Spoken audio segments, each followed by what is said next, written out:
Assalamualaikum warahmatullahi wabarakatuh. Saya akan mereview tugas yang kemarin, progres tugas yang kemarin terkait project profile, data tapak, studi presiden, dan studi standar. Jadi nanti urutan penyajiannya seperti ini ya. Seperti ini, yang pertama ada project profile, kemudian yang kedua data tapak, studi presiden, sama studi standar. Begitu urutannya. Kemudian saya akan membahas satu-satu dari mulai project profile ya. Mulai dari project profile yang pertama latar belakang isu permasalahan. Perlu diingat bahwa yang disebutkan tidak hanya masalah umum tapi juga masalah khusus ya. Misalnya kalau kalian menyebutkan masalah umum terkait polusi, kemudian keterbatasan lahan, itu semuanya seperti itu. Oke. Sudah saya sampaikan di materi yang kemarin bahwa perlu ada masalah khusus, misalnya kebiasaan orang yang tinggal di apartemen itu bagaimana, individual misalnya, kemudian minim lahan hijau yang ada di apartemen gitu misalnya, ya kan, perlu disebutkan secara spesifik masalah khususnya karena ini yang akan membedakan rancangan kalian dengan rancangan teman kalian. Kemudian yang berikutnya adalah goal. Tujuan ini adalah untuk menggambarkan seberapa spesifikkah solusi yang kalian tawarkan untuk mengatasi masalah. Ya.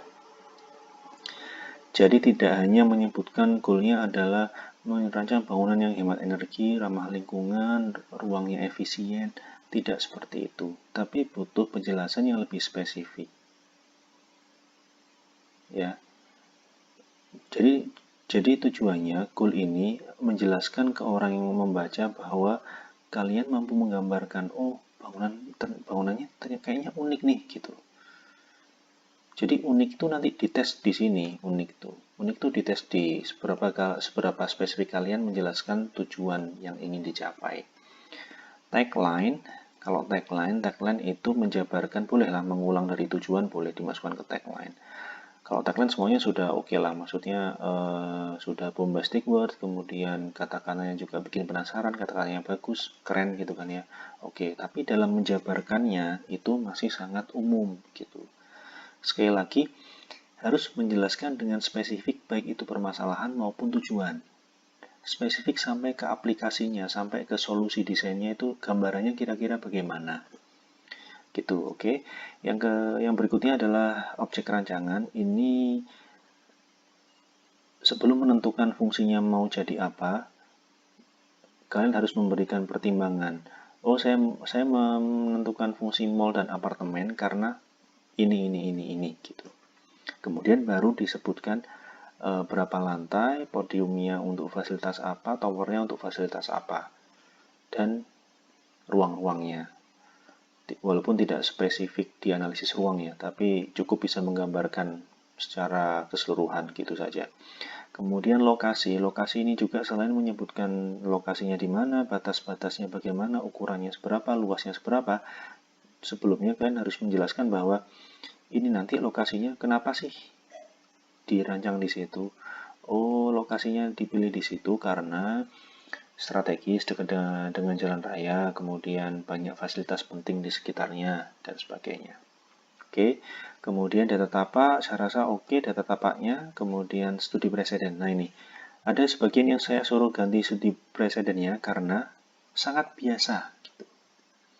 Sudah saya tekankan di awal bahwa studi presiden itu akan lebih baik ketika selaras dengan goal atau tujuan kalian atau tagline kalian.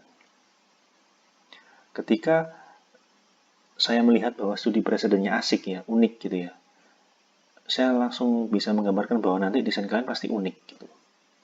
Jadi studi presiden ini bisa jadi first impression bagi pembaca untuk melihat unik tidak nanti desain kalian gitu. Studi presiden ini namanya juga presiden ya, jadi sesuatu yang dicontoh, sehingga kalau kalian mencontoh sesuatu yang biasa ya pasti dapat dipastikan bahwa nanti desain kalian juga pasti biasa saja.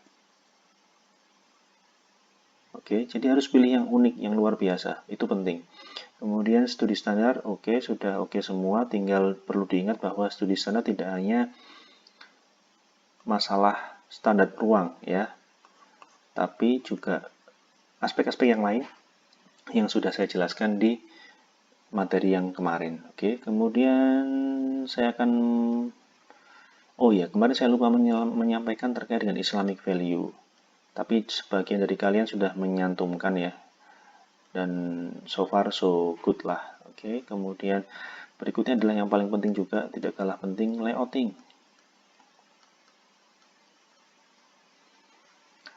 Sudah saya tekankan di awal bahwa saya tidak perlu hiasan yang aneh-aneh.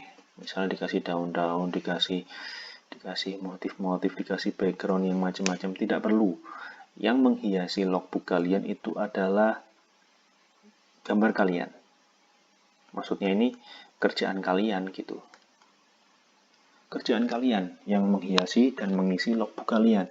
Jangan mencantumkan hal gambar-gambar atau sesuatu yang tidak penting yang tidak ada hubungannya dengan kerjaan kalian. Dan saya tidak menuntut yang desain yang macam-macam, tidak perlu, cukup infografis yang rapi itu sudah cukup. Setelah ini saya akan berikan beberapa contoh dari punya teman kalian yang saya rasa cukup bagus lah gitu ya.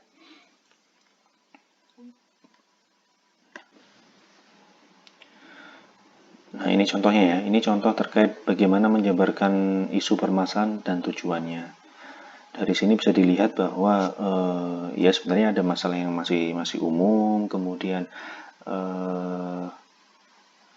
ya masih sangat umum, minimnya penghijauan, kepadatan penduduk dan sebagainya. Kemudian ini ada yang mulai spesifik, apartemen cenderung individual. Nah, itu kan.